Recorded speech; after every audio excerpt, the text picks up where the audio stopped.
경제 현안을 보다 쉽게 풀어보는 경제 읽기 시간입니다. 오늘도 다양한 경제 이슈들 김광석 한양대 겸임교수와 살펴보겠습니다. 안녕하십니까? 네, 안녕하세요. 안녕하십니까?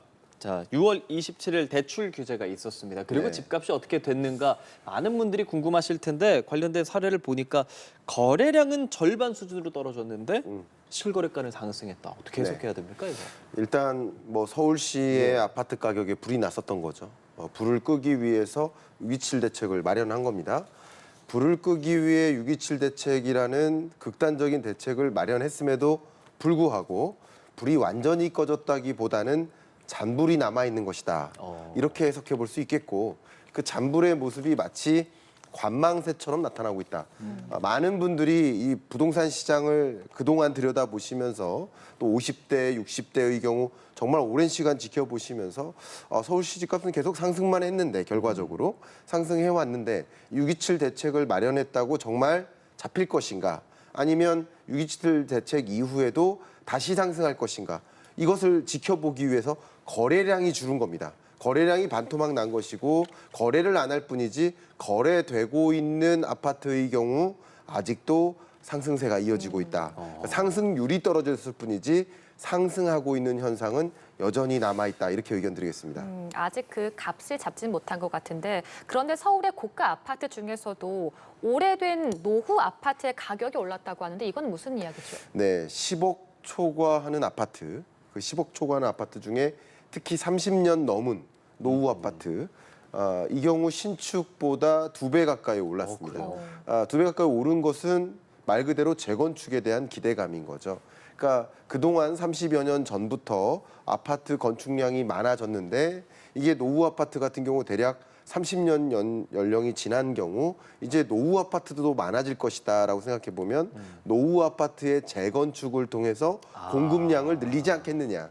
그러니까 그 공급 대책이 마련되어야 되는데 노후 아파트의 재건축을 통해서 공급량을 늘리겠다라는 계획들을 많이 생각하고 있을 겁니다. 그렇기 때문에 역시 재건축 아파트에 투자를 해야 되겠다 하는 투자 움직임, 투자 쏠림 현상이 나타나고 있는 것으로 해석해 볼 수 있겠습니다. 예, 실제로 그 대책 시행 이후에 신축 상승률이 거의 2배 수준으로 노후 아파트가 올랐다는 것도 확인을 할 수 있는데 네. 궁금한 것은 그때 6.27 대책 시행이 발표되고 바로 다음날 적용이 됐었잖아요. 네네. 그러면은 사람들 계약을 다 못하겠다, 취소하겠다 뭐 그런 말들 좀 있었는데 실제로도 그랬습니까?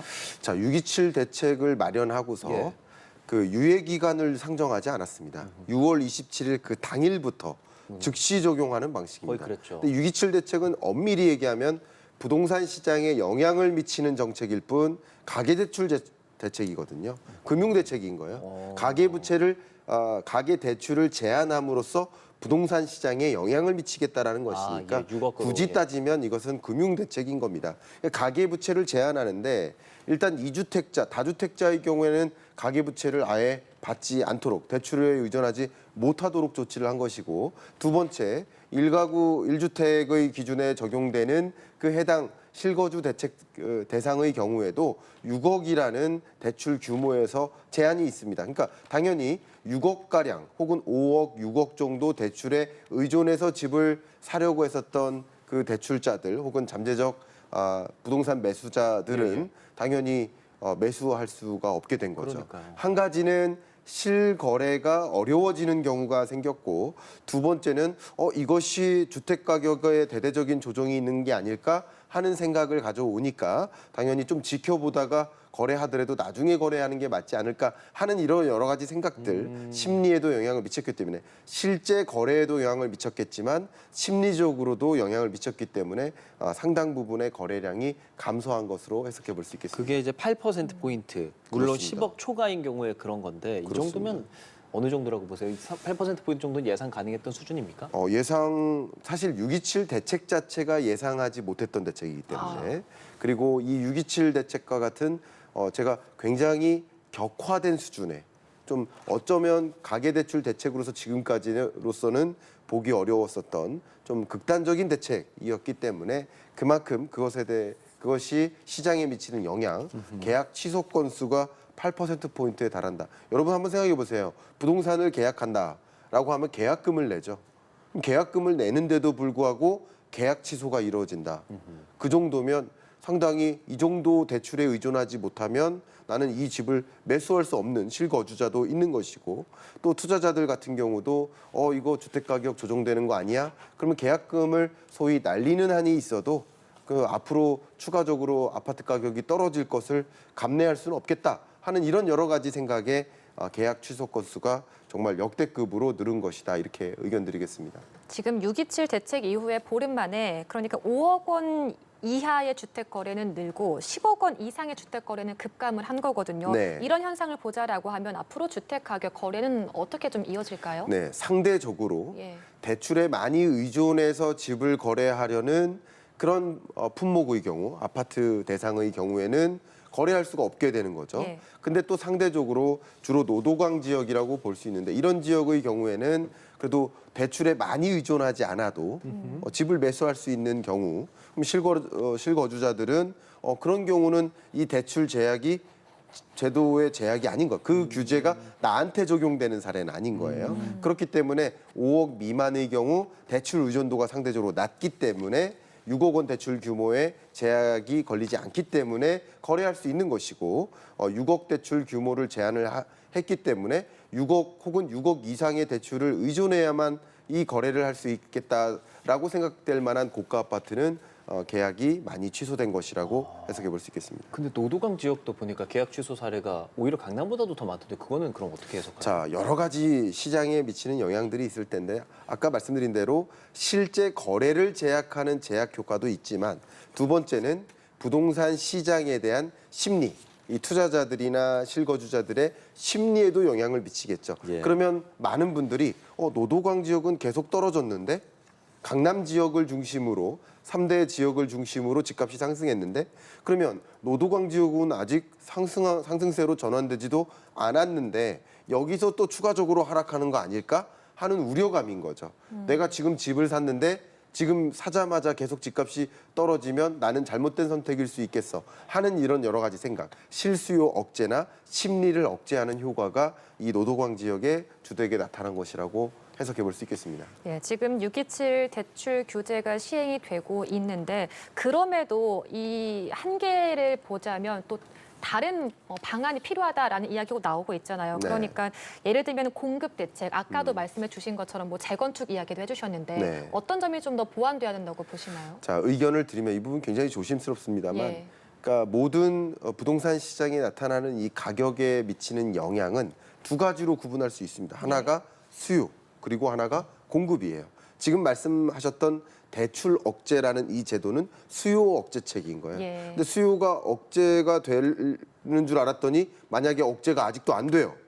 그 나머지 수요 중에서 예를 들어서 나는 대출에 의존하지 않아도 100억짜리 아파트를 살 수 있어 하는 사람들은 규제가 아닌 거예요. 그죠? 오히려 대출에 많이 의존해야만 집을 살 수 있는 이런 투자자들이 이 규제의 대상이 되는 거예요. 예. 그러니까 이렇게 여러 가지 수요에 영향을 미치는데 다 온전히 잔불이 남을 만큼 불을 다 끄지 못한 거라고 볼 수 있겠습니다. 그러면 이 수요 억제책 말고 공급 대책도 마련해야 된다. 공급을 더 많이 늘려야 된다. 그런데 이 부분에 대해서 말씀드리면 지금부터 공급 대책을 수립해서 공급을 적극적으로 늘린다라고 하더라도 그 공급 대책이 유효하게 그러니까 분양으로 이어지려면 적어도 4, 5년 걸립니다. 그러니까 이 공급 대책을 지금부터 마련하는 것이 당장 이 큰 불이 난 서울 부동산 시장을 잡기에는 한계가 있다.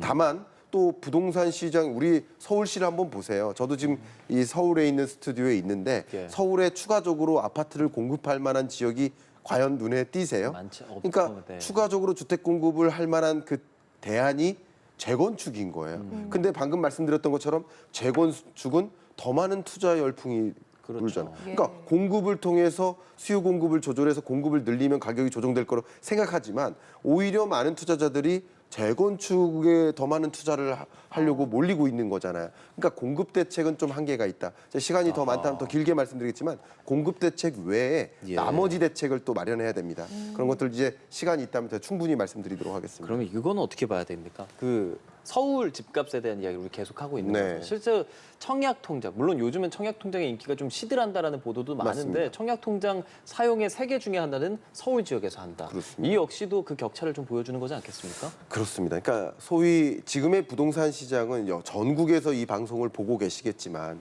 사실 생각해 보세요. 서울 집값만 오르고 있는 거예요. 서울을 제외한 그 밖에 나머지 지방은 뭐 세종시나 몇 개 지역을 제외하면 다 떨어지고 있습니다. 그러니까 특히 6대 광역시의 경우 계속 조정되고 있습니다. 그러니까 지금 이 부동산 시장에 대한 대책을 마련하기가 더 머리 아프죠. 한 방향으로 떨어지거나 한 방향으로 오른다면 뭔가의 거시적인 대책을 마련할 수 있지만 하나는 계속 떨어지고 하나는 계속 오르니까 대책을 마련하기가 어려운 거예요. 그러니까 이게 청약통장 가입자 추이도 이게 맞물리는 거예요. 지방의 경우 계속 떨어지기만 하는데 굳이 그 아파트를 분양받을 필요가 있겠어? 계속 오르는 아파트를 내가 보유해야 거기에도 계약금 들어가고 여러 가지 내 자금을 거의 전 재산을 쏟아부어서 내 집 마련을 하는 것인데 그 전 재산에 해당되는 내 집 마련이 집값이 떨어지면 되겠습니까? 그러니까 그런 움직임 때문에 청약통장 가입자들도 서울로 지금까지 몰려왔었던 것이다. 이렇게 의견을 드리겠습니다. 예, 주제를 좀 바꿔보도록 하죠. 이번 주 일요일 벌써 초복입니다. 네. 초복에는 또 닭을 사서 뭐 삼계탕 이런 걸 먹어야 하는데 대부분 전통시장에 가서도 닭을 사오기도 하잖아요. 네. 그런데 이 전통시장의 재료비를 조사해 봤더니 이마저도 올랐습니다. 네. 작년보다 12% 오르고 5년 전보다 35% 올랐다고 하는데 네. 어떻게 보셨어요?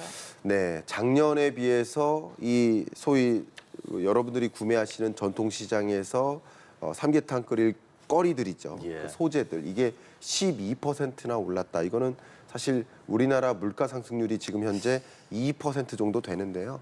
근데 이런 전통시장에서 판매되고 있는 값싸다고 할 수 있는 이런 초복 재료가 이렇게 12%나 올랐다라는 것은 많은 서민들에게 무더위도 정말 숨을 턱턱 막히게 하지만 이 올라가는 이 재료비나 식료품 물가가 더 우리의 마음을 턱턱 막히게 하는 게 아닐까 하는 우려와 걱정이 됩니다. 그럼 어쨌든 여러분들이 삼계탕을 드시러 외식 소비하는 것보다는 그래도 전통시장에서 재료를 구매해서 이 삼계탕을 준비하시는 것이 훨씬 저렴하기 때문에 그런 선택을 하시겠습니다. 대략 9,000원 정도 든다고 현재 평가가 내려지는데 예. 그만큼 이 전통시장에서 제공하고 있는 재료비마저 오를 만큼 전방위적으로 물가가 오르고 있다 이렇게 의견을 드리겠습니다. 예, 참 어려운 상황입니다. 정부 차원에서도 나서서 장바구니 물가를 잡기 위해서 노력을 하고 있는데 뭐 어떤 대책들이 좀 진행이 되는지요? 일단 한 가지 걱정은 이제 소비 쿠폰인데요. 예, 소비 예. 쿠폰이